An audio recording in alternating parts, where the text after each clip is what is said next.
protecting the environment and dealing with climate change, two challenges for the next president. Adam Riley continues our series on campaign issues by looking at the differences where Hillary Clinton and Donald Trump stand.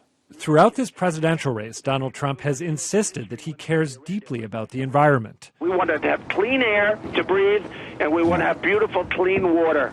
That's very important to me. What's not important to Trump is climate change. I'm not a big believer in man-made climate change. There could be some impact, but I don't believe it's devastating. It goes up, it goes down. Trump says that if he wins, he'll pull the U.S. out of the landmark Paris Agreement on climate change.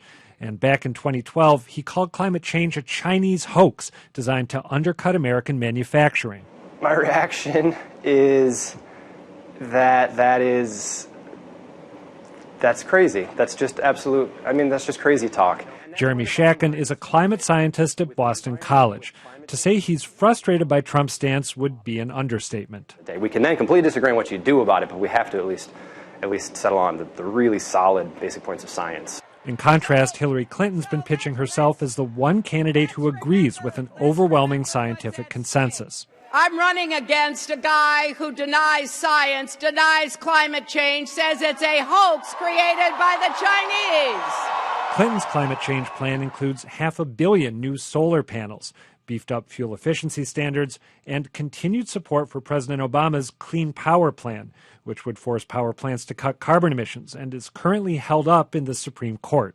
Our next president will either step up our efforts to address climate change, or, in the alternative, we will be dragged backwards and our whole future will be put at risk. But when it comes to climate, Clinton has some liabilities of her own.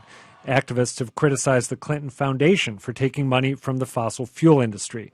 And compared to Bernie Sanders, who called for an end to fracking and a new carbon tax, Clinton's approach is measured. She's just clearly more of an incrementalist on this and is going to push certain policy agendas like Obama has that move the needle, but only so far.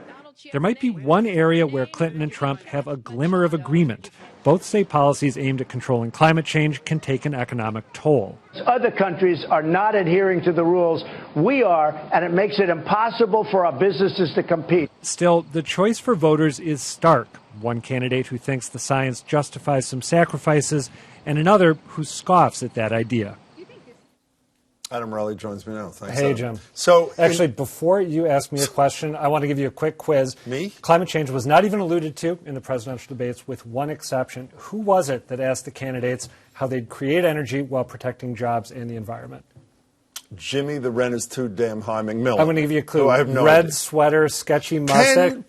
Ken Bone. Bone, of Ken course. Bone. Yep. Where is Ken Bone now that we need him? Who knows where he is now? You know, speaking of, I'm embarrassed I didn't get that. I love Ken Bone. So why hasn't it come up in the debates? Because moderators think it isn't important to the American people? People who care a lot about this say the press never gives it the attention it deserves. When you look at polls in terms of issues that people find important, it ranges anywhere from like number 5 all the way down to about number 20. So it's not clear how much people care about it. And I think there's also a big breakdown in terms of party attachment or concern about this issue. For Republicans, it's about 20%. 70% of Democrats say it's an important issue. Speaking of party, Johnson and Stein, quickly.